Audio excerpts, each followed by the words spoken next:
কি? উচ্ছ্বাস। আচ্ছা, সকল কাজ শুরুর পূর্বে কি বলতে হয়? ওম দর্শক।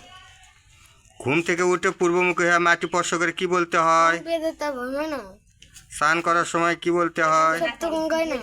খাবার সময় কি বলতে হয়? ওম শ্রী জনার্দনায় নম। ঔষধ সেবনের পূর্বে কি বলতে হয়? ওম শ্রী বিষ্ণবে নম।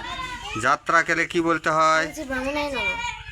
বিপদ পড়লে কি বলতে হয়? ওম শ্রী মধুসূদনায় নম। বিবাহ সংবাদ শুনলে কি বলতে হয়? ওম শ্রী প্রজাপতায় নম। জন্ম সংবাদ শুনলে কি বলতে হয় পুরুষের ক্ষেত্রে?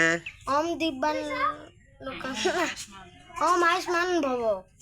আর মেয়েদের ক্ষেত্রে? ওম আয়ুষ্মতি ভব। জন্ম সংবাদ শুনলে কি বলতে হয়? আচ্ছা, মৃত্যু সংবাদ শুনলে কি বলতে হয়? মেয়েদের ক্ষেত্রে হ্যাঁ। ওম দিব্যান লোকান শাহ গচ্ছত। আর ছেলেদের ক্ষেত্রে ওম দিব্যান লোকান শাহ গচ্ছত। ঘুমানোর পূর্বে কি বলতে হয়? ওম শ্রী পদ্মনাভায় নম। দুঃসংবাদ শুনলে কি বলতে হয়? শ্রী গোবিন্দায় নম। ধন্যবাদ তোমাকে।